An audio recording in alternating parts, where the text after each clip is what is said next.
नमो लोये सौहरिहन्तानं नमो लोये सौहृदानं नमो लोये सौभागिर्यां नमो लोये सौज्यायां नमो लोये सौत्रिकावती सावनम् ओंकारमिन्दु संयुक्त नित्यं जयन्ति योगिनः कामदमोक्षदं च ओंकाराय नमो नमः मङ्गलं भगवान् यो मङ्गलं गौतमोऽग्नि मङ्गलं कुन्कुण्डार्यो विजेन्द्रमोसुमङ्गलं नमः समयसाराय स्वानुभूत्या चकास्ते स्वभावाय भवाय सर्वाः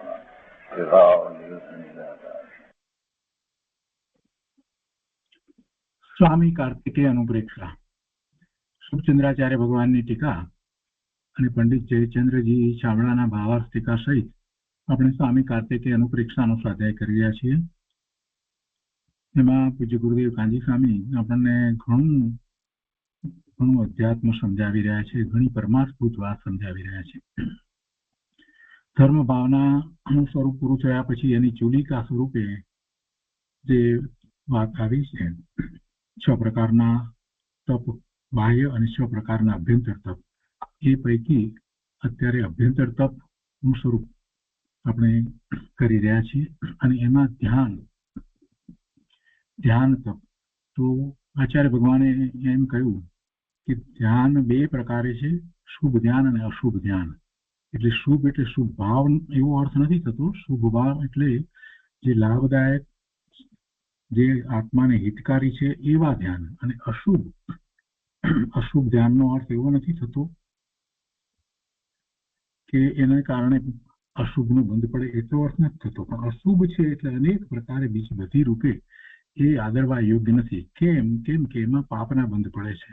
તો એવા આર્ત ધ્યાન અને રૌદ્ર ધ્યાન જે છે એ 2 અશુભ ધ્યાન કયા, અને શુભ ધ્યાન તરીકે ધર્મ ધ્યાન અને શુક્લ ધ્યાન કયા.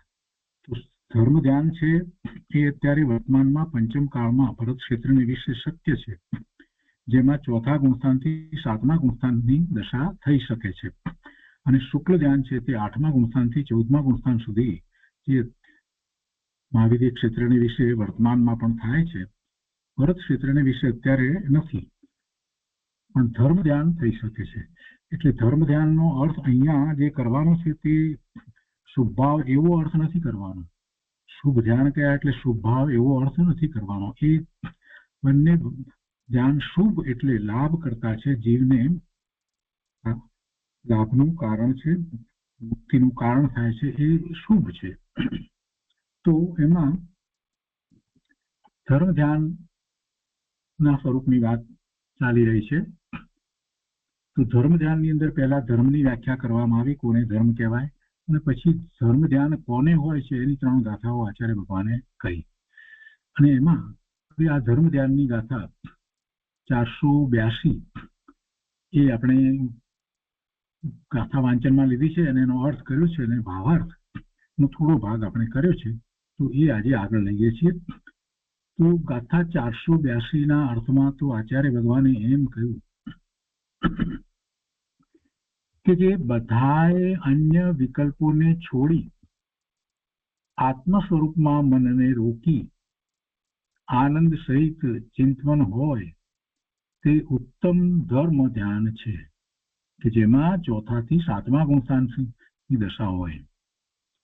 બધાએ અન્ય વિકલ્પોને છોડી એક વાત, બીજી આત્મ સ્વરૂપમાં મનને રોકી એટલે ઉપયોગને સ્વ તરફ વાળી દઈને એમાં રોકીને આનંદ સહિત ચિંતન હોય તે ઉત્તમ ધર્મ ધ્યાન છે. અને ભાવાર્થ આપણે થોડો વાંચનમાં લીધો છે, ફરીથી લઈએ છીએ. અહીંયા ભાવાર્થમાં કહે છે કે સમસ્ત અન્ય વિકલ્પ રહિત આત્મ સ્વરૂપમાં મનને સ્થિર કરવાથી જે આનંદરૂપ ચિંતન રહે છે તે ઉત્તમ ધર્મ ધ્યાન છે. અહીં સંસ્કૃત ટીકાકારે અન્ય ગ્રંથ અનુસાર ધર્મ ધ્યાનનું વિશેષ કથન કર્યું છે.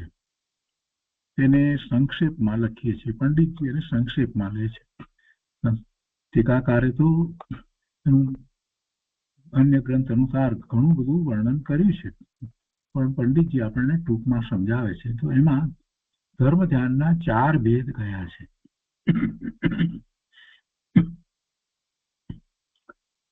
ધર્મ ધ્યાનના ઘણા ભેદ છે. એમાં પહેલી રીતે જોઈએ તો 4 ભેદ: આજ્ઞા વિચય, અપાય વિચય, વિપાક વિચય તથા સંસ્થાન વિચય. તો પહેલા આજ્ઞા વિચયને વિશે કહે છે કે ત્યાં જીવ આદિક 6 દ્રવ્યો, 5 અસ્થિકાય એટલે પંચાસ્થિકાય, 7 તત્વ અને 9 પદાર્થોના વિશેષ સ્વસ્વરૂપ વિશિષ્ટ ગુરુના અભાવથી, ગુરુ જ્યારે નથી ત્યારે આ બધાનું સ્વરૂપ 6 દ્રવ્યો, પંચાસ્થિકાય, 7 તત્વ, 9 પદાર્થ, એનું વિશેષ સ્વસ્વરૂપ વિશિષ્ટ એટલે પોતાને ઉપર એ વાતને ઉતારીને એનું સ્વરૂપને એને જાણવાનું છે.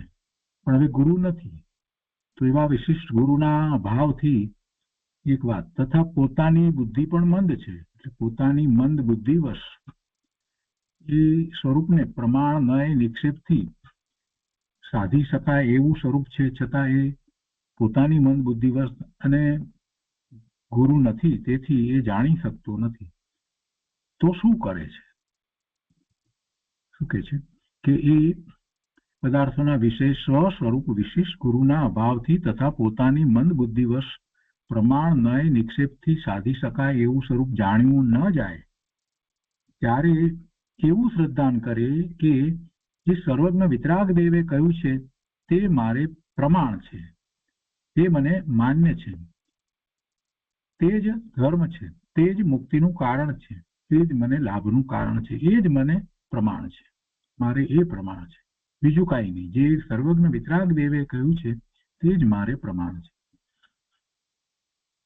એ પ્રમાણે આજ્ઞા માની એટલે વિતરાગ પરમાત્માની આજ્ઞા એને માની, કેમ કે એમણે જે કહ્યું એને શિરો માન્ય કર્યું એટલે એ પ્રમાણે આજ્ઞા માની તે અનુસાર પદાર્થોમાં ઉપયોગને સ્થિર કરે. એટલે આ જે ઉપર જે વાત કહેવામાં આવી એ બધી વાતમાં પોતે જીવ દ્રવ્ય, 5 અસ્થિકાયમાં જીવાસ્થિકાય, 7 તત્વની અંદર જીવ તત્વ, 9 પદાર્થમાં પણ જીવ, તો એ બધાને બીજા સાથેના બીજા જે છે બીજા 5 દ્રવ્ય છે કે પંચાસ્થિકાયની અંદર પણ બીજા અસ્થિકાય વગેરે છે અને કાળ વગેરે છે, એની સાથેનો પોતાનો સંબંધ 7 તત્વમાં, 9 પદાર્થમાં, બધામાં એને સમજી અને પોતાની અપેક્ષાથી, સ્વસ્વરૂપની અપેક્ષાથી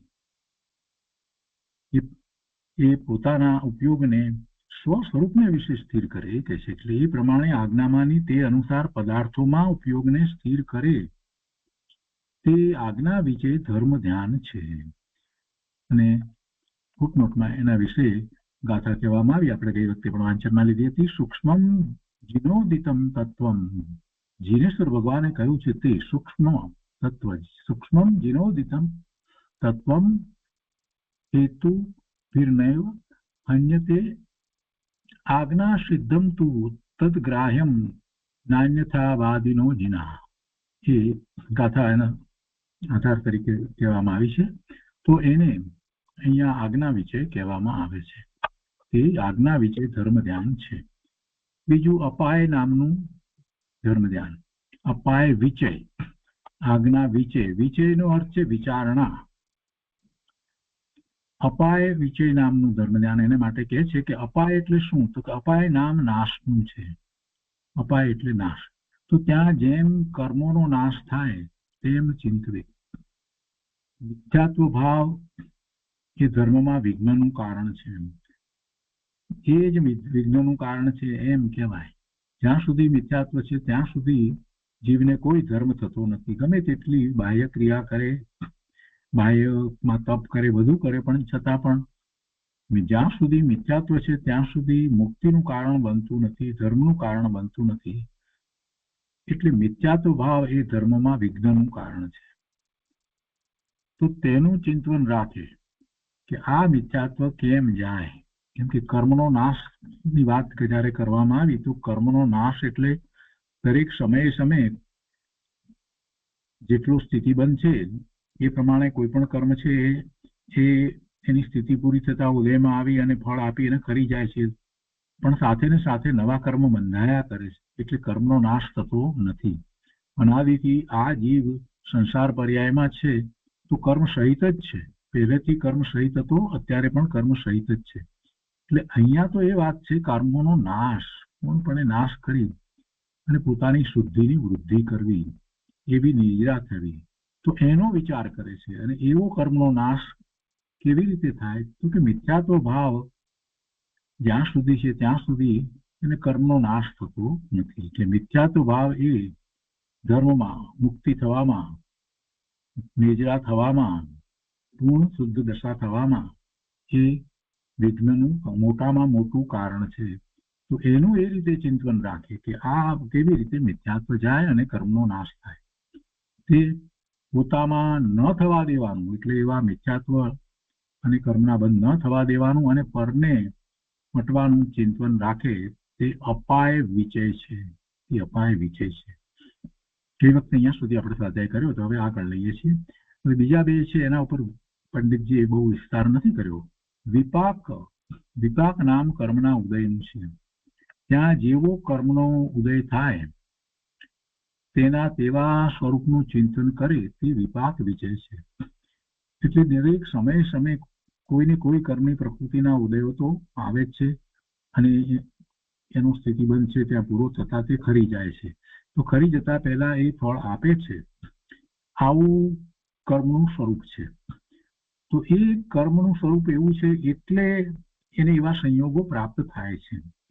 આવો વિચાર એ કરે છે. જે સંયોગો સંયોગો એના જીવનમાં બનતા જાય છે, દરેક વર્ષમાં બને છે, દરેક મહિનામાં બને છે, દરેક દિવસે બને છે, એ બધા જ નાના મોટા પ્રસંગો સંયોગો જે એ બની રહ્યા છે એ કર્મનો વિપાક છે. એ કંઈ આત્માનું સ્વરૂપ નથી.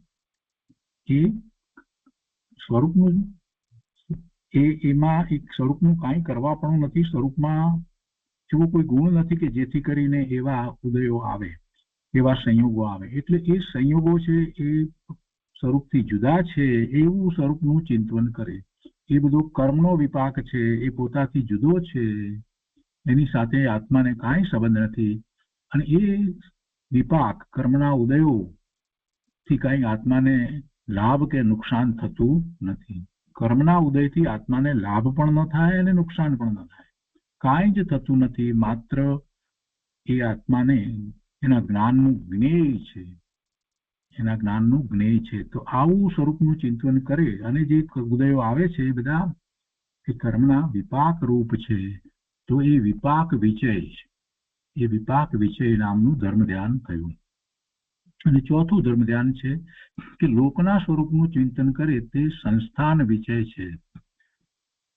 લોકના સ્વરૂપ વિશે તો આપણે દ્રવ્ય સંગ્રહમાં અને આ સ્વામી કાર્તિક અનુપ્રેક્ષાની અંદર પણ ખૂબ સારી રીતે સમજ્યા છે. જગતનું સ્વરૂપ કેવું છે, લોકનું સ્વરૂપ, જગતનું કહેતા કરતા લોકનું સ્વરૂપ, આ લોકાકાશ જેને કહીએ છીએ, તો એનું સ્વરૂપ કેવું છે એ આખી વાતને આપણે સમજ્યા છીએ. અને એનો જયારે વિચાર કરવામાં આવે છે તો એ રીતે એનો વિચાર કરવામાં આવે છે કે જગત તો આ જ રીતે છે, લોક તો આ રીતે જ છે, અને લોકાકાશની અંદર આવા અનંત જીવ રહ્યા છે અને અનંત અજીવ પણ રહ્યા છે. અને એમાં પોતે એ બધાથી જુદો સપ્તમ, 6 દ્રવ્યો બધા જે કહીએ તો એનાથી જુદો સાતમો પોતે ભગવાન આત્મા છે. અને લોકનું સ્વરૂપ આ રીતે છે. અને એમાં જીવોના જે ભાવ થાય છે, શુભાશુભ ભાવ, એ જીવનો એ સંસાર છે. આ રીતે એ આખો સંસ્થાન વિશેનો વિચાર કરે છે. એ લોકના સ્વરૂપમાં કોઈ ફેરફાર કરવા માટે સમર્થ નથી. એ ભગવાનના જ્ઞાનમાં આવ્યું છે અને એમ જ છે. તો આ રીતે એ એનું ચિંતન કરે છે. અને એમ ચિંતન કરતો થકો એ વધારે ને વધારે જગત પ્રત્યે ઉદાસીનતાના ભાવને કેળવતો જાય છે અને સ્વરૂપ તરફ વળતો જાય છે. એટલે આ વિચય જે 4 પ્રકારના વિચય કયા એ ધર્મ ધ્યાન છે. હવે આગળ એનાથી કહે છે પંડિતજી કહે છે કે વળી આ ધર્મ ધ્યાન 10 પ્રકારથી પણ કહ્યું છે. એટલે એમાં આ 4 તો આવી જાય છે, એ ઉપરાંત બીજા 6 ની વાત લીધી છે. તો કે છે કે અપાય વિચય, ઉપાય વિચય, જીવ વિચય, આજ્ઞા વિચય, વિપાક વિચય, અજીવ વિચય, હેતુ વિચય, વિરાગ વિચય, ભવ વિચય અને સંસ્થાન વિચય, એ પ્રમાણે આ દસેનું ચિંતન છે. તો એ 10 કયા? તો એમાં જે 4 મુખ્યતાથી કહેવામાં આવ્યા એની અંદર બીજા ખરેખર તો સમાઈ જાય છે. એટલે કે છે કે તે આ ચારે ભેદોના વિશેષ ભેદ છે. ચારેના આ વિશેષ ભેદ છે. વળી આગળ બીજી વાત લે છે, પણ અહીંયા જે બાકીના જે 6 ભેદની વાત કરવામાં આવી છે એનો વિસ્તાર પૂજ્ય ગુરુદેવે કર્યો છે, તો આપણે એ વખતે વધારે સારી રીતે સમજીશું. ફક્ત અહીંયા એટલું યાદ રાખીએ છીએ કે 4 ના વિશેષ ભેદ કહી શકાય એવા બીજા આ 6 વિષય છે, 6 વિચાર છે.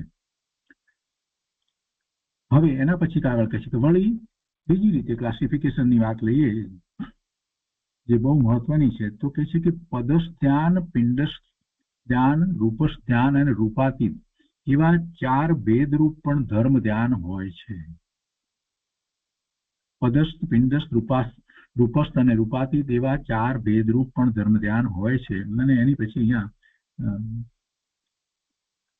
ગાથાઓ લીધી છે કે તદસ્થમ મંત્ર વાક્યસ્થમ પિંડસ્થમ સ્વ આત્મચિંતનમ રૂપસ્થમ સર્વચિત રૂપમ રૂપાતીતમ નિર્જન્નમ, એની એક ગાથા લેવામાં આવી છે. એટલે એના ઉપરથી એમાં વ્યાખ્યાઓ આવી જાય છે. તો એ વાત હવે અહીંયા આગળ કરે છે, એનો વિસ્તાર કરે છે.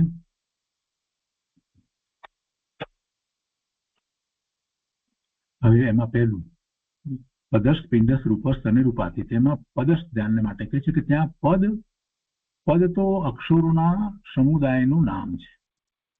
અક્ષરોનો સમુદાય જે છે એને પદ કહેવામાં આવે. ગમે તે અક્ષરોનો સમુદાયને પદ નથી કહેતા, એ વાચક હોય છે. એ શબ્દ, એ પદ જે છે વાચક છે અને એનું વાચ્ય હોય છે, ત્યારે એને પદ કહેવામાં આવે. તો કહે છે કે ત્યાં પદ તો અક્ષરોના સમુદાયનું નામ છે અને તે પરમેષ્ટિ વાચક અક્ષર છે. એનું વાચક હોય અને વાચક પણ એનું વાચ્ય જે હોય એવા આ વાચક શબ્દ છે. તો એ વાચ્ય પણ કેવું હોય? પરમેષ્ટિને દર્શાવનાર હોય. એનું વાચ્ય પરમેષ્ટિ હોય, પંચ પરમેષ્ટિ છે, એ એનું વાચ્ય છે. અને આ જે અક્ષરોનો જે સમૂહ જેને પદ કહેવામાં આવ્યું એ વાચક છે. તો ગમે તે શબ્દની વાત અહીંયા નથી લેવી, ગમે તેને પદ અહીંયા કયા નથી. પદ જે છે તે અક્ષરોનો સમુદાય છે, અક્ષરોનો સમૂહ છે. અને એ ગમે તે અક્ષરો નથી, એ અક્ષરો એ વાચક શબ્દો છે અને એનું વાચ્ય છે. પણ એ વાચ્ય સામાન્ય બધું કોઈ પણ વસ્તુને દર્શાવનારું એવું વાચ્ય નથી. એ વાચ્યમાં શું છે? તો વાચ્ય તો પરમેષ્ટિને દર્શાવનાર છે, એનું વાચ્ય પરમેષ્ટિ છે. એટલે વાચક શબ્દો પરમેષ્ટિને દર્શાવનારા પદ છે. તો કહે છે કે ત્યાં પદ તો અક્ષરોના સમુદાયનું નામ છે અને તે પરમેષ્ટિ વાચક અક્ષર છે, જેની મંત્ર સંજ્ઞા છે. એટલે એને મંત્ર પણ કહેવામાં આવે છે. પરમેષ્ટિ વાચક શબ્દ છે, એને મંત્ર કહેવામાં આવે છે. અને એ અક્ષરોને પ્રધાન કરી પરમેષ્ટિનું ચિંતન કરે ત્યાં તે અક્ષરમાં એકાગ્રચિત્ત થાય તેને તેનું ધ્યાન કહે છે. જો અક્ષરમાં એકાગ્રચિત્ત થાય એટલે અક્ષરો જે પદ છે એ પદનું જે વાચ્ય છે એમાં એકાગ્રતા કરે છે. કહેવાનો આખો આશય એ રીતે છે. ત્યાં નમોકાર મંત્રના 35 અક્ષરો પ્રસિદ્ધ છે, એ આપણે જાણીએ છીએ. કેટલાક લોકો જે શ્વેતાંબર પ્રમાણે જે 72 અક્ષરની વાત કરે છે તેમાં નમસ્કાર મંત્ર તો 5નો જ છે.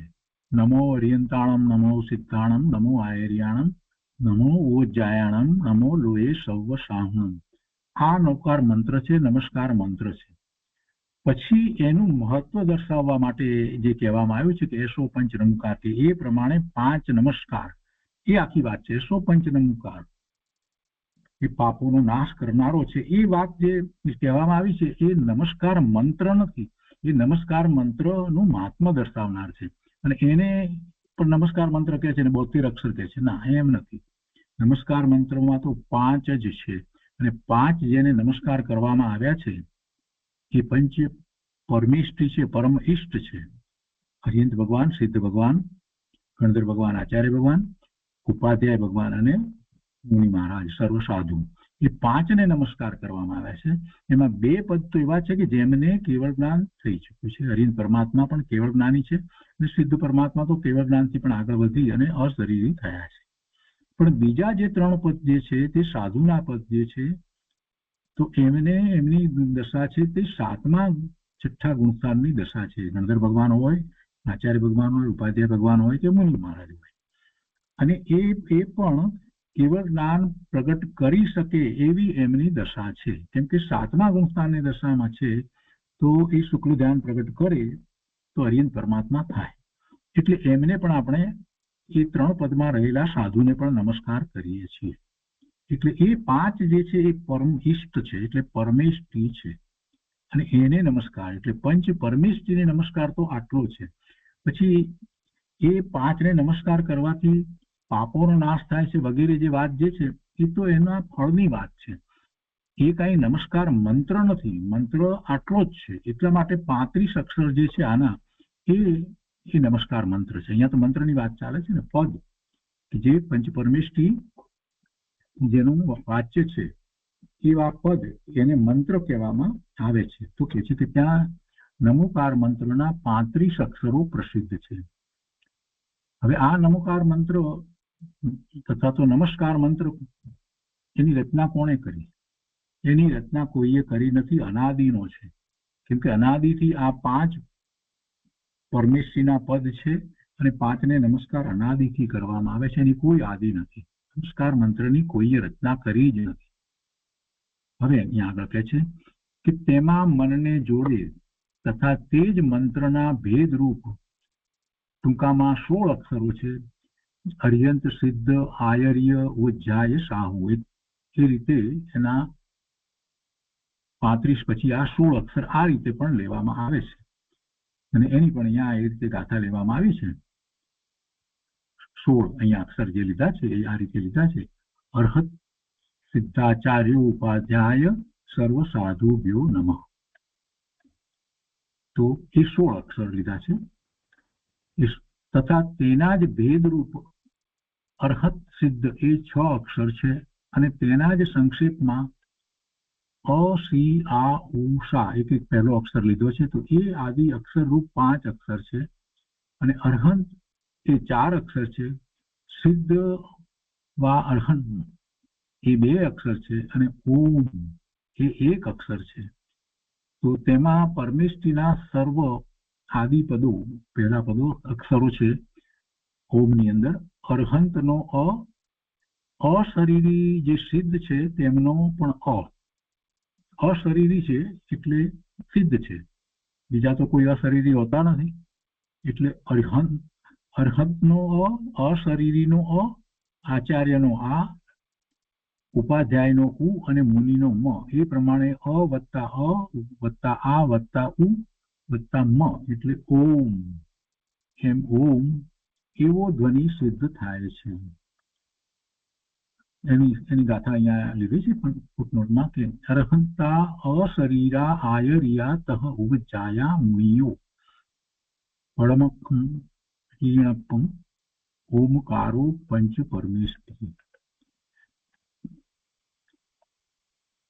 તો એવો ધ્વનિ સિદ્ધ થાય છે. તો એ મંત્ર વાક્યોને, એ મંત્ર પદોને ને ઉચ્ચારણ રૂપ કરી મનમાં તેનું ચિંતન રૂપ ધ્યાન કરે, એનો વાચ્ય અર્થ જે પરમેષ્ઠી, એનું વાચ્ય તો પરમેષ્ઠી છે ને, તો એનો વાચ્ય અર્થ જે પરમેષ્ઠી તેનું અનંત જ્ઞાન આદિ સ્વરૂપ વિચારી ધ્યાન કરે તથા અન્ય પણ 12,000 શ્લોક પ્રમાણ નમસ્કાર ગ્રંથ અનુસાર તથા લઘુ, બૃહદ, સિદ્ધ ચક્ર અને પ્રતિષ્ઠા ગ્રંથોમાં મંત્રો કયા છે તો તેનું ધ્યાન કરે. એટલે ઘણા મંત્રો એ રીતે કહેવામાં આવ્યા છે, એમાંથી કોઈ પણ મંત્રનું ધ્યાન કરે. પણ એનું વાચ્ય પરમેષ્ઠી હોય અને એમાં પરમેષ્ઠી એનું વાચ્ય છે. તો પંચ પરમેષ્ઠીમાં એ પરમેષ્ઠી જે વાચ્ય છે એમનું સ્વરૂપ વિચારીને, કેવું સ્વરૂપ છે પરમેષ્ઠી, તેનું અનંત જ્ઞાન આદિ સ્વરૂપ વિચારી ધ્યાન કરે. માત્ર અક્ષરની વાત નથી, માત્ર અક્ષર બોલી જવાની વાત નથી. સ્વરૂપ એમાં ખ્યાલમાં આવવું જોઈએ. ઓમ બોલતા પરમાત્માના સ્વરૂપનો ખ્યાલ આવવો જોઈએ અને એનું ધ્યાન કરવાનું છે. એ પદસ્થ ધ્યાન છે. અને એ જે પરમાત્માનું સ્વરૂપ છે એ સ્વરૂપ મારું છે એમ પછી આગળ વાત આવે છે. જો અહીંયા કે છે એવા અન્ય પણ 12,000 શ્લોક પ્રમાણ નમસ્કાર ગ્રંથ અનુસાર તથા લઘુ બૃહદ સિદ્ધ ચક્ર અને પ્રતિષ્ઠા આ ગ્રંથોમાં મંત્રો કયા છે તેનું ધ્યાન કરે. હવે કહે છે કે એ મંત્રોનું કેટલું કથન સંસ્કૃત ટીકામાં છે ત્યાંથી જાણવું અહીં તો માત્ર સંક્ષેપમાં લખ્યું છે. એ પ્રમાણે પદસ્થ ધ્યાન છે. વળી પિંડસ્થ ધ્યાન માટે સમજાવે છે કે પિંડ નામ શરીરનું છે ત્યાં પુરુષાકાર અમૂર્તિક અનંત ચતુષ્ટય યુક્ત જેવું પરમાત્માનું સ્વરૂપ છે તેવું આત્માનું ચિંતન કરવું તે પિંડસ્થ ધ્યાન છે. ત્યાં પુરુષાકાર અમૂર્તિક અનંત ચતુષ્ટય યુક્ત જેવું પરમાત્માનું સ્વરૂપ છે તેવું આત્માનું ચિંતન કરવું તે પિંડસ્થ ધ્યાન છે. ગુરુદેવે એના ઉપર ઘણો વિસ્તાર કર્યો છે, ત્યારે આપણે વધારે વાત લઈશું. ફરી કે છે કે રૂપસ્થ ધ્યાન, તો કે છે કે રૂપ અર્થાત સમવસરણમાં ઘાતી કર્મ રહિત 34 અતિશય અને 8 પ્રાતિહાર્ય સહિત અનંત ચતુષ્ટય મંડિત ઇન્દ્ર આદિ દેવો દ્વારા પૂજ્ય તથા પરમ ઔદારિક શરીર યુક્ત એવા અર્યંત પરમાત્મા વિરાજે છે ને, તો એવા અર્યંત પરમાત્માને ધ્યાવે તથા એમનું ધ્યાન કરે તથા એવો જ સંકલ્પ પોતાના આત્માના સંબંધમાં કરી અને પોતાને ધ્યાવે તે રૂપસ્થ ધ્યાન છે. અર્યંત પરમાત્માનું જેવું સ્વરૂપ છે એવા સ્વરૂપનો સંકલ્પ કરી અને એ સ્વરૂપ પોતાનું પણ છે એવું જ, એટલે એવો જ સંકલ્પ પોતાના આત્માના સંબંધમાં કરી અને પોતાને ધ્યાવે તે રૂપસ્થ ધ્યાન છે. પિંડસ્થ ધ્યાનમાં પણ એ જ રીતે વાત લેવાની. પદસ્થ ધ્યાનમાં પણ મૂળ વાત તો એ છે કે એ ચારે ચાર પ્રકારના ધ્યાન દ્વારા પોતે પોતાના સ્વરૂપને ધ્યાવે છે. હવે રૂપાતીત ધ્યાન વિશે કહે છે કે વળી દેહ વિના, બાહ્ય અતિશય આદિ વિના, સ્વ પરના ધ્યાતા ધ્યાન દેહના ભેદ વિના સર્વ વિકલ્પ રહિત પરમાત્મા સ્વરૂપમાં તલ્લીનતાને પ્રાપ્ત થાય તે રૂપાતીત ધ્યાન છે. આવું ધ્યાન 7મા ગુણસ્થાનમાં હોય ત્યારે મુનિ શ્રેણી માંડે છે તથા આ ધ્યાન વ્યક્ત રાગ સહિત 4થા ગુણસ્થાનથી માંડી 7મા ગુણસ્થાન સુધી અનેક ભેદ રૂપ પ્રવર્તે છે. હવે 5 ગાથામાં શુક્લ ધ્યાનની વાત કરશે તો આપણે આ જે ધર્મ ધ્યાનની વાત છે એને પૂજ્ય ગુરુદેવ પાસેથી સમજીએ. પૂજ્ય ગુરુદેવે ઘણો વિસ્તાર કર્યો છે અને આપણને ધર્મ ધ્યાન આરાધનામાં ખૂબ ઉપયોગી થાય એવી એમાં વાત છે. તો એ શરૂ કરીએ છીએ. ગાથા 482. આપણે આખી ગાથા જે 482 અહીંયા કરી છે એ જ લઈએ છીએ.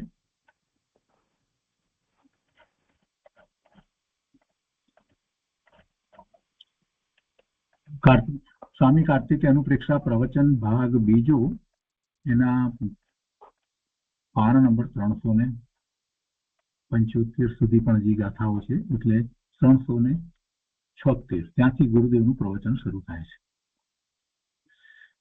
ગુરુદેવ અર્થને પહેલા વાંચનમાં લે છે. જે બધાએ અન્ય વિકલ્પોને છોડી આત્મ સ્વરૂપમાં મનને રોકી આનંદ સહિત ચિંતન હોય તે ઉત્તમ ધર્મ ધ્યાન છે. આનંદ જ આત્માનું સ્વરૂપ છે. ગુરુદેવ શું કહે છે? આનંદ જ આત્માનું સ્વરૂપ છે. જ્ઞાન સાથે આનંદ વણાયેલો છે. એવા આત્માની જેને પ્રતીતિ થઈ છે તે શુભાશુભ વૃત્તિને છોડીને આનંદમય અમૃત રસનું પાન કરે છે. આનંદની અનુભૂતિ થઈ છે તો પછી એ આનંદની અનુભૂતિને જ ઈચ્છે છે, ધ્યાવે છે, એમાં જ રત રહે છે, એની જ રુચિ કરે છે. એટલે આપોઆપ શુભાશુભ વૃત્તિ જે છે એ ઘટતી જાય છે, એ છૂટી જાય છે. એટલે શુભાશુભ વૃત્તિને છોડીને આનંદમય અમૃત રસનું પાન કરે છે. એવા ચિંતવનને ધર્મ ધ્યાન કહે છે.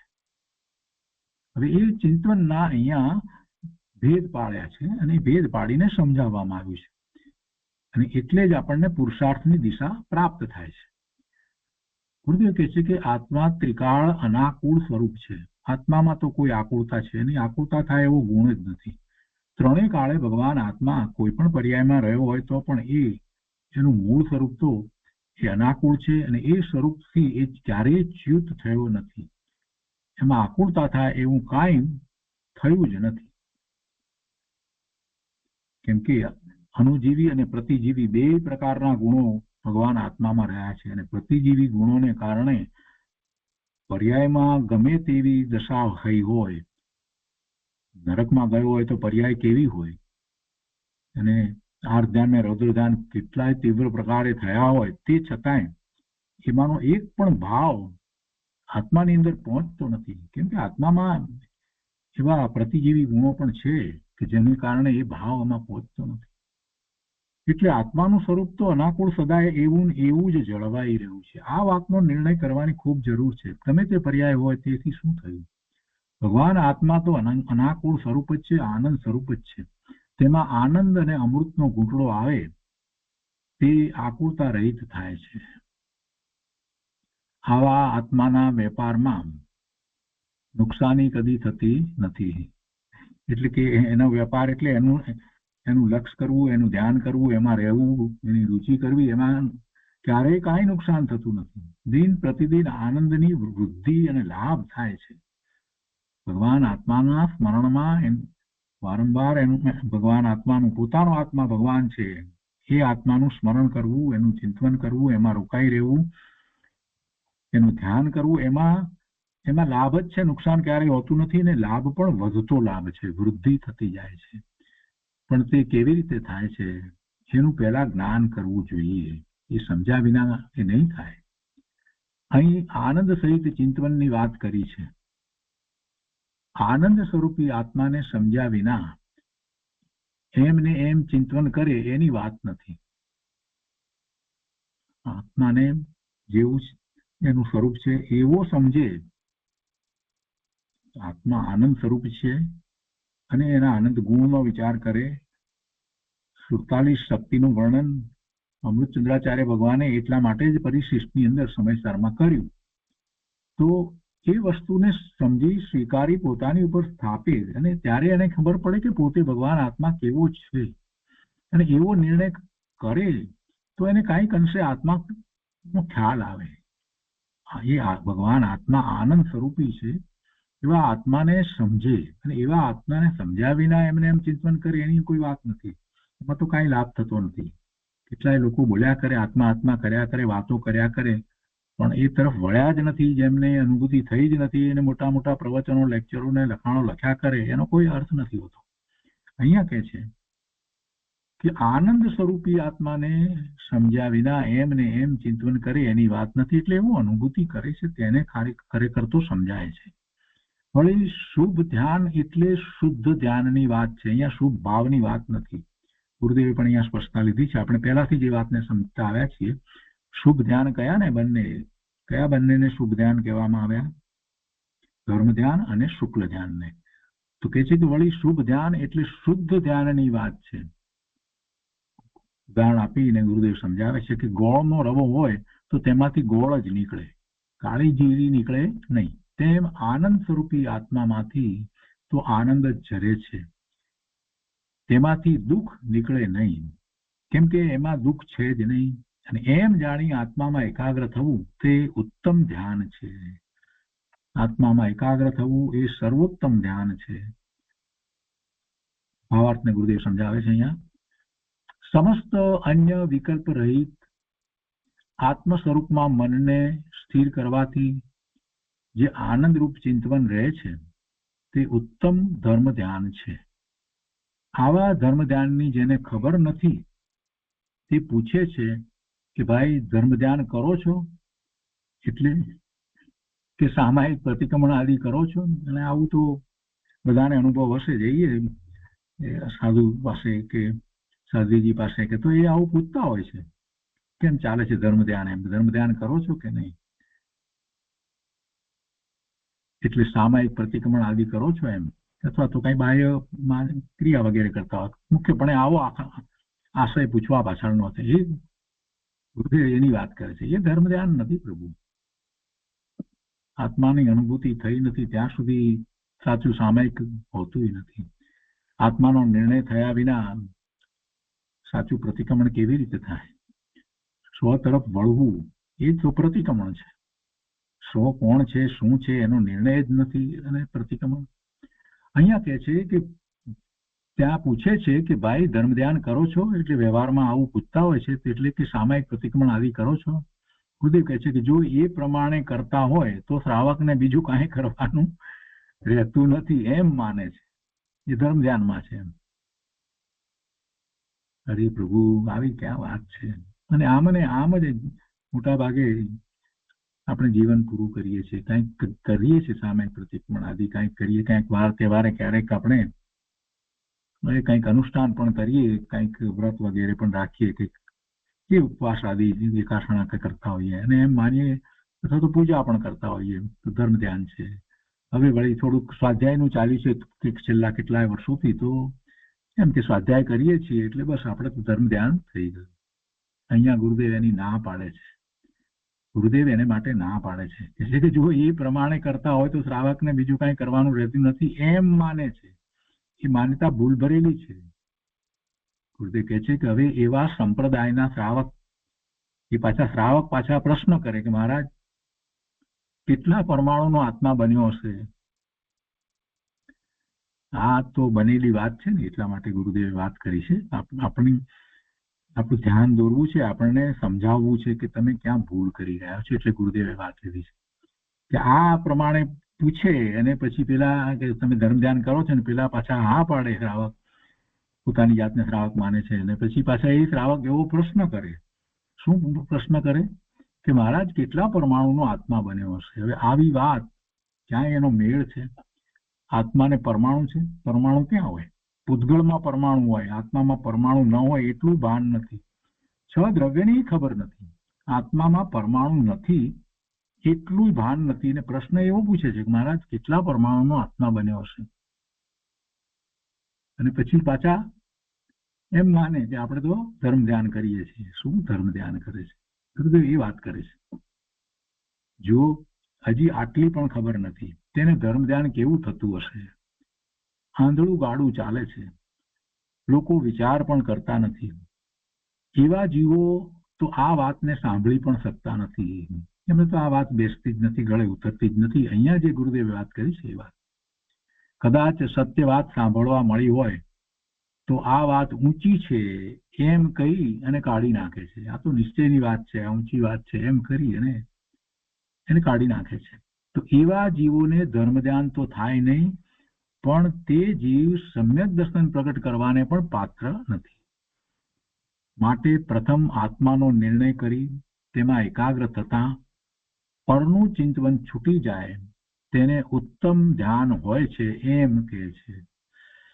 આ તો હજી પહેલા શબ્દની વ્યાખ્યા કરી. પરનું ચિંતન છૂટી જવું જોઈએ ને, આત્માનો નિર્ણય કરી અને પછી પરનું ચિંતન છૂટે, એ સિવાય તો કાંઈ પરનું ચિંતન છૂટવાનું નથી. આત્માનો નિર્ણય નથી કર્યો તો ઉપયોગ આત્મા તરફ જતો નથી, આત્મા તરફ ઉપયોગ ન જાય તો એ પરમાં જ રોકાયેલો છે. તો એ પરમાં જ રોકાયેલો છે. એટલે સૌથી તો પહેલી જ વાત લીધી. હવે આગળ કહે છે કે હવે આનંદ સહિત ઉત્તમ ધર્મ ધ્યાનનું ટીકાકાર આચાર્ય ભગવાન અન્ય ગ્રંથો અનુસાર વિશેષ કથન કરે છે અને ધર્મ ધ્યાનના 4 ભેદ કયા છે: આજ્ઞા વિચય, અપાય વિચય, વિપાક વિચય અને સંસ્થાન વિચય. એમાં પહેલું કહે છે કે પોતાની સાધક દશાનો વિચાર કરવો તે આજ્ઞા વિચય છે. બહુ ટૂંકી વ્યાખ્યાઓ ગુરુદેવ આપી છે, પછી વિસ્તાર આવે છે બીજા દિવસના પ્રવચનમાં, પણ આ પહેલા ટૂંકી વ્યાખ્યાઓને પણ સમજવા જેવી છે. આજ્ઞા વિચયમાં કહે છે કે પોતાની સાધક દશાનો વિચાર કરવો તે આજ્ઞા વિચય છે. પોતાની સાધક દશા ભગવાનની આજ્ઞા પ્રમાણે છે? પોતાની સાધક દશા ભગવાનની આજ્ઞા પ્રમાણે છે? પોતે ભગવાનની આજ્ઞાને આમન્યામાં રહ્યો છે? એ વિચાર કરે તો ખ્યાલ આવે આજ્ઞા વિચય શું છે, ભગવાને શું કહ્યું છે. બીજું, પોતાની પર્યાયમાં રહેલી બાધક દશાનો વિચાર કરી તેને મટાડવાનો વિચાર કરવો તે અપાય વિચય છે. અપાય વિચય, અપાય નામ જે કહેવામાં આવ્યું એ નાશનું છે. તે નાશ શેનો કરવાનો છે? બાધક દશાનો નાશ કરવાનો છે. પોતે તો ભગવાન આત્મા એવો ને એવો જ રહેવાનો છે, પણ આ બાધક દશા, એ બાધક દશા, એ દશા મટે અને પોતે પૂર્ણ મુક્ત સ્વરૂપ છે એવી દશાને પ્રગટ કરવાની છે. એના પછી ત્રીજું છે, પોતાના પૂર્વ કર્મના વિપાકનો વિચાર કરવો તે વિપાક વિચય છે. જે ઉદય આવે છે એ કર્મનો વિપાક છે. અને ચોથું કહે છે કે પોતાની પૂર્ણ દશા ક્યારે પ્રગટશે એ સંબંધી વિચાર કરવો તે સંસ્થાન વિચય છે. કેમ કે સંસ્થાન વિચયની અંદર જ બધી વાત આવે છે. સિદ્ધ ભગવાન જે બિરાજે છે એની પણ વાત આવે છે. અને જેમણે સમ્યક દર્શન સહિત જે અનુષ્ઠાન વગેરે કરી અને જે ધર્મ ધ્યાન કર્યું છે અને પૂર્ણ દશાને પામ્યા નથી અને ભાવ પૂરો થઈ ગયો છે, તો એવા દેવો, એવા સમ્યક દ્રષ્ટિ દેવો જ્યાં બિરાજે છે તો એ સ્થાનની પણ એમાં વાત આવે છે. બીજા મિથ્યા દ્રષ્ટિ દેવો બિરાજે છે એ સ્થાનની પણ વાત આવે છે. વળી મનુષ્ય લોકની પણ વાત આવે છે, તિર્યંતની વાત આવે છે, બધું જ આવે છે ને. સંસ્થાનની અંદર શું નથી આવતું? તો કહે છે કે પોતાની પૂર્ણ દશા ક્યારે પ્રગટશે એ સંબંધી વિચાર કરવો તે સંસ્થાન વિચય છે. આ ધ્યાન છે. અને એ આજ્ઞા વિચય આદિનું વર્ણન બીજા ગ્રંથો અનુસાર કર્યું છે તે હવે અહીં કહેવાશે. હવે બીજા દિવસના પ્રવચનમાં ગુરુદેવે ઘણી બધી વાત લીધી છે. બહુ સરસ વાત છે. આજે આપણે એનો થોડો ભાગ કરીશું. શેષ ભાગ આવતા સ્વાધ્યાયમાં લઈશું. ભાદરવા વદ 14 બુધવાર 17/9/52 સવારના પ્રવચનમાં ગુરુદેવે આ વાત કરી છે. ધ્યાન માટેની અતિ મહત્વની વાત છે. ગુરુદેવ કહે છે કે ધર્મ ધ્યાનનો અધિકાર છે. ધર્મ ધ્યાન અને શુક્લ ધ્યાન એ તપ છે. જ્ઞાયક ચૈતન્ય મૂર્તિ આનંદ સ્વભાવી આત્માની શ્રદ્ધા થઈ. જ્ઞાયક ચૈતન્ય મૂર્તિ આનંદ સ્વભાવી આત્માની શ્રદ્ધા થઈ હોય તેને ધર્મ ધ્યાન હોય છે. તે જીવ કેવો વિચાર કરે છે તે કહે છે. ધર્મ ધ્યાનના 4 ભેદ છે: આજ્ઞા વિચય, અપાય વિચય, વિપાક વિચય અને સંસ્થાન વિચય. તેમાં પ્રથમ આજ્ઞા વિચયની વાત કરે છે. જીવ આદિ 6 દ્રવ્યો, પંચાસ્તિકાય 7 તત્વ અને 9 પદાર્થોના વિશેષ સ્વરૂપ વિશિષ્ટ ગુરુના અભાવથી તથા પોતાની મંદ બુદ્ધિવશ પ્રમાણ નય નિક્ષેપથી સાધી શકાય એવું સ્વરૂપ જાણ્યું ન જાય ત્યારે એવું શ્રદ્ધાન કરે કે જે સર્વજ્ઞ વિતરાગ દેવે કહ્યું છે તે મારે પ્રમાણ છે. એ પ્રમાણે આજ્ઞા માની તે અનુસાર પદાર્થમાં ઉપયોગને સ્થિર કરે તે આજ્ઞા વિચય ધર્મ ધ્યાન છે. આ પંડિત જે વાત લખી છે એ ગુરુદેવે પહેલા વાંચનમાં લીધી. હવે ગુરુદેવ કહે છે કે વિતરાગની આજ્ઞા બરાબર અંતરમાં બેઠી છે. પહેલા તો વિતરાગની આજ્ઞા શું છે એ એને શોધવું પડે. ગમે ત્યાં નથી વિતરાગની આજ્ઞા પ્રાપ્ત થતી. જીનવાણીમાં જ વિતરાગની આજ્ઞા પ્રાપ્ત થાય આપણને. અને જીનવાણીના રચયિતા કોણ હોય? એવા મહાસંત હોય, 7મા 6ઠા ગુણસ્થાનની દશામાં રહ્યા હોય, એમના દ્વારા એની રચના થઈ હોય, એને જ જીનવાણી કહેવાય. અને એવી જીનવાણીની અંદર વિતરાગની આજ્ઞાની વાત આપણને પ્રાપ્ત થાય. બાકી ગમે ત્યાં એ વાત પ્રાપ્ત થાય નહીં.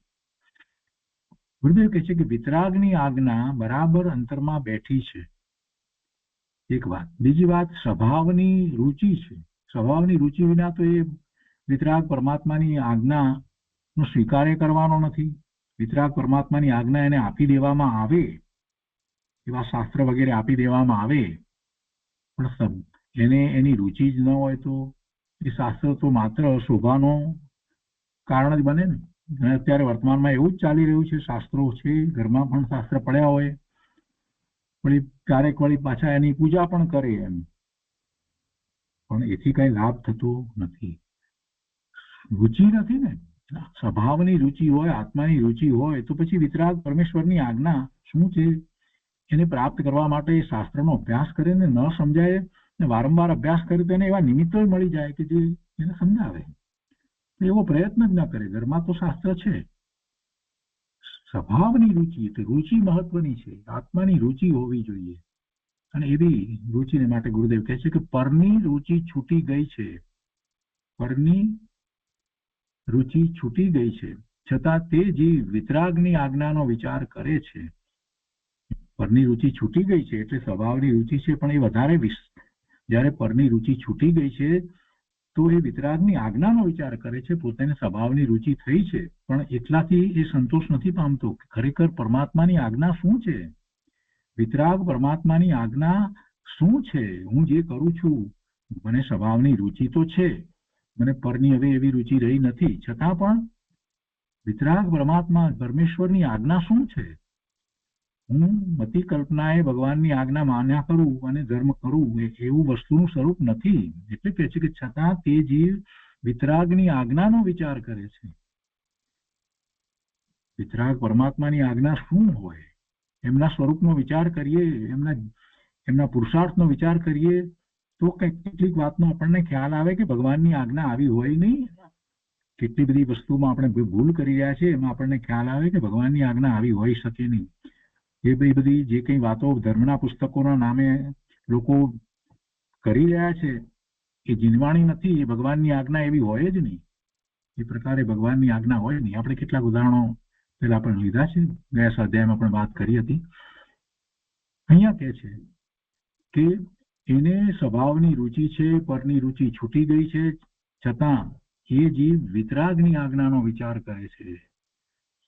6 દ્રવ્યોનું, પંચાસ્તિકાયનું અને 9 પદાર્થોનું સામાન્ય પ્રકારે તો જ્ઞાન થઈ ગયું છે, પણ વિશેષ પ્રકારથી બધા પડખાથી કોઈ સૂક્ષ્મ વાતનો ખ્યાલ ન હોય તો તે ભગવાનની આજ્ઞા પ્રમાણે માને છે. ભગવાનની આજ્ઞા પ્રમાણે માનવું એ મને પ્રમાણ છે, મને માન્ય છે. એનો અર્થ ગુરુદેવે અહીંયા કર્યો, વિસ્તાર કર્યો. પંડિતજીએ તે લખ્યું કે ભગવાનની આજ્ઞાને એ પ્રમાણ માને છે, પણ એનો અર્થ શું? એનો અર્થ એ છે કે એને પણ 6 દ્રવ્ય 9 તત્વો આ બધી વાત તો બરાબર સમજાઈ ગઈ છે, એનું સામાન્ય પ્રકારે એને જ્ઞાન પણ થઈ ગયું છે, પણ વિશેષ પ્રકારથી બધા પડખાથી કોઈ સૂક્ષ્મ વાતનો ખ્યાલ ન હોય તો તે ભગવાનની આજ્ઞા પ્રમાણે માને છે. એને પ્રમાણ કહે છે. શાસ્ત્રમાં કયું છે તે મારે પ્રમાણ છે, અને એવો વિચાર કરવો તે આજ્ઞા વિશે ધર્મ ધ્યાન છે. આગળ કહે છે સામાન્યપણે દેવ ગુરુ શાસ્ત્ર 6 દ્રવ્ય 9 તત્વો વગેરે પ્રયોજનભૂત પદાર્થનું જ્ઞાન અને શ્રદ્ધા કરવા જોઈએ, પણ એવા જ્ઞાન અને શ્રદ્ધા કરતા પહેલા પણ પરીક્ષા કરીને આગળ વધવું જોઈએ. એમાં પરીક્ષા કર્યા વિના ભગવાને કહ્યું છે માટે માની લો તો એમ ચાલે નહીં. એટલે કોઈક એમ કે આ બધું ભગવાને આમ કહ્યું છે એટલે માની લે, એમ નહીં. એને પરીક્ષા કરવી જોઈએ કે ખરેખર ભગવાને આમ જ કહ્યું હશે. શાસ્ત્રને અભ્યાસ કરે ત્યારે પછી એ સમજે. અને ગુરુદેવ એના ઉદાહરણ આપ્યા છે, હું એટલે ઉદાહરણ નથી આપતો. કેટલી બધી વાતો, પરમાણુ યોગની વાતો એક મોઢેથી બીજે મોઢે ને બીજે મોઢેથી ત્રીજે મોઢે જતા તો કેટલો એમાં ફેરફાર થઈ ગયો હોય. કોઈકે કાંઈક વાંચ્યું અને કાંઈક કહ્યું હોય અને પછી એ પણ બધા ગાડી ગબડાવે જતા હોય. તો વિચાર કરવો જોઈએ એમ માનતા પહેલા કે શું ખરેખર આ જીનવાણી છે? ભગવાનની આજ્ઞા આ પ્રમાણે હોય, આ રીતે ધર્મનું સ્વરૂપ હશે? એમ જાતે પરીક્ષા કરવી જોઈએ. એમ નહીં પેલા એ કહ્યું કે આ ભગવાને આમ કહ્યું છે એટલે માની લેવાને કોઈ કારણ નથી. ભગવાને કહ્યું છે કે દોરડા ઉપર નાચતા નાચતા એમ કે કેવળ જ્ઞાન થઈ જાય એવું ભગવાને કહ્યું છે. એ તો પેલા એ કહ્યું, ભગવાને ક્યાં કહ્યું છે? તો આપણે પણ નિર્ણય કરવો જોઈએ ને કે આવું કેવી રીતે બને. સિદ્ધાંતના શાસ્ત્રોનો અભ્યાસ કરી અને નક્કી કરવો જોઈએ કે ના, આ જીનવાણી નથી, આ ભગવાનની આજ્ઞા આવી હોય નહીં. ભગવાનને જે ધર્મનું સ્વરૂપ પ્રકાશ્યું છે એમાં આવી વાત હોઈ શકે નહીં. આખા ગુણસ્થાનનો બધાનો જયારે વિચાર કરે, શ્રેણી ચડે છે, 7મા ગુણસ્થાનની દશામાં જે છે એવા જીવ ક્ષપક શ્રેણી ચડે છે, ત્યારે એ શુક્લ ધ્યાન પ્રગટ કરી અને એ 12મા ગુણસ્થાને આવે છે ને ત્યાં બીજું શુક્લ ધ્યાન પ્રગટ કરી અને પછી હરિ પરમાત્મા થાય છે, કેવળ જ્ઞાન પ્રગટ થાય છે. જયારે આ વાતને, સિદ્ધાંતની વાતને પકડે તો એને ખ્યાલ આવે કે ના, એમ કઈ હાથીની અંબાડી પર બેઠા બેઠા કે દોરડા ઉપર નાચતા નાચતા કેવળ જ્ઞાન ન થાય. એ વાત એને પકડાઈ જાય. એટલે એમ એને પરીક્ષા કરવી જોઈએ. કોઈકે કહી દીધું કે લો આ ભગવાનની વાણી છે, આ માની લો, ભગવાને કહ્યું છે માટે માની લો, એમ ચાલે નહીં. ગુરુદેવ એમ કે છે સર્વજ્ઞ ભગવાને કહેલા શાસ્ત્રો હોય તે આગમ છે, તે સિવાયના શાસ્ત્રો તે આગમ નથી. માટે જેમ છે તેમ યથાર્થપણે પ્રથમ જાણવું જોઈએ. એ વિના આગમને માને તો પણ તે મિથ્યા દ્રષ્ટિ છે. બહુ મોટી વાત કરી છે ગુરુદેવે. આ તો કે છે કે આ દિગંબરમ જ સત્ય છે. આ વાત આજે નવી કહીએ છીએ એમ નથી. અને પોતે પોતાની વાત કરી છે. પોતે સંપ્રદાયમાં હતા, એ વખતે સ્થાનકવાસી સંપ્રદાયમાં હતા. તો વાત કરે છે કે સંવંત 1991 પહેલો જ આ પાર્શ્વનાથ ભગવાનનો ફોટો મૂક્યો હતો. નગ્ન દિગંબર કંદોરા વગરનો તે ફોટો છે. ભગવાનની પ્રતિમાની અંદર કચ્છ કે કંદોરો કે વગેરે કંઈ બતાવવામાં આવે એ પ્રતિમા વિતરાગી પ્રતિમા ન કહેવાય. ભગવાનની વિતરાગી પ્રતિમાને કાંઈ હોય નહીં. ભગવાન બધું છોડીને નીકળી ગયા અને તમારે ભગવાનને કંદોરો પહેરાવવો છે. મને તો આશ્ચર્ય થાય કે અત્યારે વર્તમાનમાં 20 તીર્થંકર ભગવાન અને કેટલા લાખો હજારો લાખો કેવળી પરમાત્મા મહાવિદ્ય ક્ષેત્રને વિશે બિરાજમાન છે. અને આપણે એમને જઈ અને કંદોરો પહેરાવીએ કે એમને જઈ અને મુગટ પહેરાવીએ એ કલ્પના કરી શકીએ છીએ? શું ત્યાં મહાવિદ્ય ક્ષેત્રની અંદર એવા બધા નથી? એવા ચક્રવર્તી વગેરે, અરે એમની વાત જવા દો, પણ ઇન્દ્ર વગેરે પણ આવે છે. તો શું એ બધા એમને એવા બધા આભૂષણ ના પહેરાવી શકે? તો કોઈ પહેરાવે છે? એવું ક્યાંય સાંભળવામાં આવ્યું છે? તો પછી આપણે શું આ કરી રહ્યા છીએ? પ્રતિમા, જે વિતરાગી પ્રતિમા અને એની અંદર સ્થાપના નિક્ષેપ કરવામાં આવ્યો છે, એ તો આપણા માટે કરવામાં આવ્યો છે. આપણે એમાં સ્થાપના નિક્ષેપ કર્યો છે પ્રતિમાની અંદર કે આ ભગવાન છે. સ્થાપના નિક્ષેપ કરી અને આપણે ભગવાનને યાદ કરવા છે, સ્મૃતિમાં લાવવા છે. એટલે એમાં પ્રતિમાની અંદર પથ્થરની પ્રતિમા કે ધાતુની પ્રતિમામાં સ્થાપના નિક્ષેપ કરવામાં આવ્યો છે. હવે નિક્ષેપ કર્યો છે આપણે આપણા માટે કર્યો છે, અને પછી આપણે એની અંદર એને ભગવાન માનીએ અને પછી પાછા ભગવાનની ઉપર આભૂષણો ચડાવીએ. આ વાત બરાબર બેસતી નથી. શાંતિથી વિચાર કરવામાં આવે તો આપણને ખ્યાલ આવે કે ના, આવું ન કરાય, આવું ન કરાય.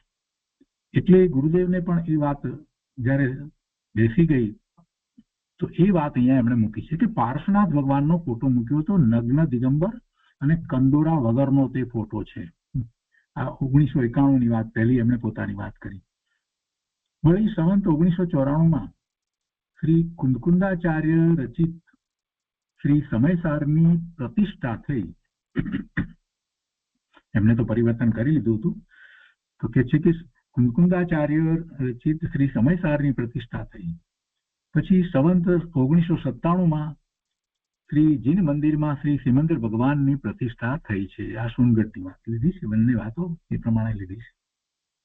પેલા ફોટો મૂક્યો હતો, પછી આ સમયસારની પ્રતિષ્ઠા ત્યાં કરવામાં આવી અને પછી સિમંદર ભગવાનનું મંદિર બન્યું. ત્યાં સિમંદર ભગવાનની પ્રતિમાની પ્રતિષ્ઠા થઈ. તો એ વાત એમણે યાદ કરી છે. ને પછી ગુરુદેવ કહે છે કે પણ આ વાતનો કોઈ દિવસ વિચાર કરે તો ખબર પડે ને કે વિતરાગ સર્વજ્ઞ ત્રિલોકનાથ તીર્થંકરના દિવ્ય ધ્વનિ અનુસાર કુંદકુંદાચાર્ય આદિએ જે શાસ્ત્રો રચ્યા છે તે સિવાય અન્ય કોઈના શાસ્ત્રો સાચા નથી. કુંદકુંદાચાર્ય આદિ કહ્યું છે, એટલે બીજા પણ એવા મહાન સંતો જે થઈ ગયા, પૂજ્યપાદ સ્વામી વગેરે, તો એમને જે શાસ્ત્રો રચ્યા છે એ અનુસાર છે. તો એ અનુસાર 6 દ્રવ્યો 9 તત્વો આદિનો વિચાર કરે અને અંતરમાં આનંદ આવે તે આજ્ઞા વિષય ધર્મ ધ્યાન છે. તો આજ્ઞા ક્યાંથી મેળવવી એની વાત ગુરુદેવે કરી. અને આજ્ઞા સાચી છે એ માટે પણ પોતે પણ એટલી જાગૃતિ રાખવી પડે, પોતે એટલો અભ્યાસ કરવો પડે, સમજવું પડે, સિદ્ધાંતના શાસ્ત્રોનો અભ્યાસ કરીને કે ખરેખર આમ જ છે કે કેમ. કોઈ કહી દે કે ભગવાનની આજ્ઞા આમ છે તો એમ ચાલે નહીં. આ બધી વાત ગુરુદેવે આજે સરસ રીતે આજ્ઞા વિષયમાં કરી. તો આજનો સ્વાધ્યાય આપણે અહીંયા સુધી રાખીએ છીએ.